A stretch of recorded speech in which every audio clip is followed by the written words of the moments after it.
Welcome to Luxury Auto 1, where stories aren't just told, they erupt. Tonight, a royal interview that shattered the calm, burned bridges, and froze an entire studio in stunned silence. When Meghan Markle agreed to sit across from Piers Morgan in a live broadcast, no one, not the crew, not the producers, not even the palace, was prepared for the storm that followed. What was supposed to be a civil conversation turned into an all-out battle of principles, pride, and pain. The stage was set, the lights were dimmed, the audience seated in cautious anticipation. Everyone knew the tension between Meghan Markle and Piers Morgan wasn't just media fabricated, it was personal. Years of criticism, columns, tweets, interviews.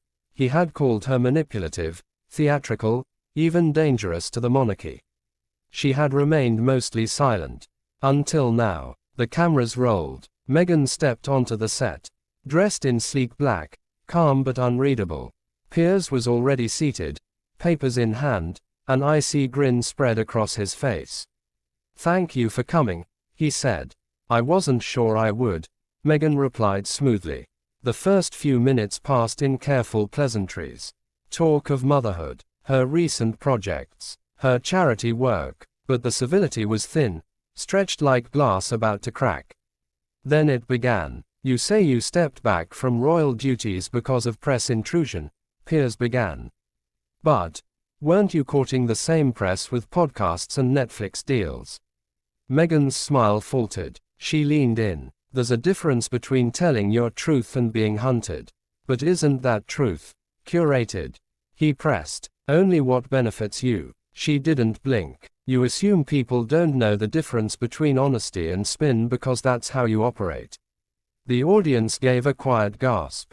Piers chuckled. "Oh, I spin things. Coming from the Duchess of Hollywood." Meghan didn't flinch. "At least I own who I am. You hide behind opinion pieces that disguise cruelty as commentary." "Cruelty," Piers said. "Let's talk about cruelty. You accused the royal family of racism, without naming names. You've painted everyone as villains. That's cowardly." Her voice sharpened. "You wanted names so you could destroy them. That's what you do. You pick targets, then fire until they break." He raised a brow. "And yet here you are. Still standing. Still monetizing pain." Meghan's voice dropped, cold and clear. "That says more about your obsession than my resilience." The room went still. Piers shuffled his notes, frustrated. "Let's not play the victim here. You married into royalty knowing the scrutiny." "I married a man," she replied, "not an institution.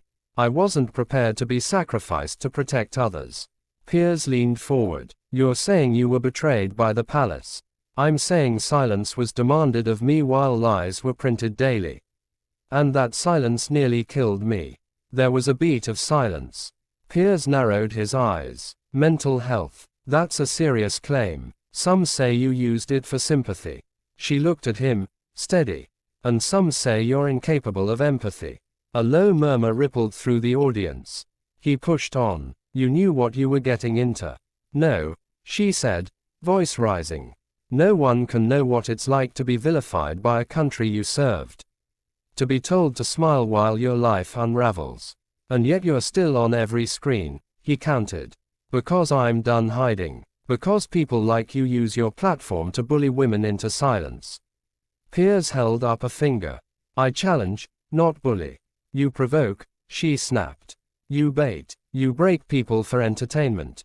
That's not journalism." A pause. Then Piers asked, quieter this time, "Do you regret the interview with Oprah?"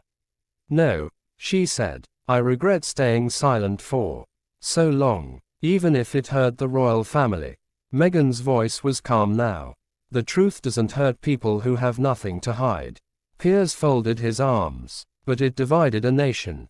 "It revealed the truth," she answered. "Division was already there. We just stopped pretending it wasn't." He looked away briefly, exhaling. Then he turned back. "What about your father?" he asked. "Do you speak to him?" Her jaw tightened. "No. Don't you think he deserves forgiveness?" "You don't get to define forgiveness," she said. "Not when you've never been betrayed by blood." The room was dead quiet. Then came the final question. Some say you and Harry are addicted to attention, Piers said. Always telling your story. Always claiming to be victims. Meghan stood up slowly, mic still clipped, voice low. Some people have platforms and use them to build. Others use them to destroy. Piers sat silent. She continued. You wanted a reaction, didn't you? You wanted a breakdown, a walk off, a moment to feed your ego. But what you got is the truth. Raw, undiluted, and you can't handle it. She stepped back. You say I'm addicted to attention. You built your career off my name. She turned to the crowd. You all came here expecting a show. But this is real life. This is what it looks like when a woman refuses to be gaslit by men in suits. Then she removed the mic. I'm done. And she walked off. The camera stayed on Piers. Silent. Still. He looked lost, uncharacteristically stunned. The director didn't cut. Finally, Piers looked up.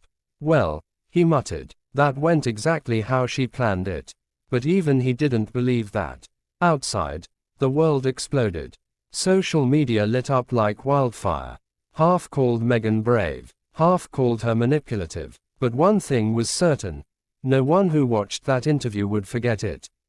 Because in that studio, something changed.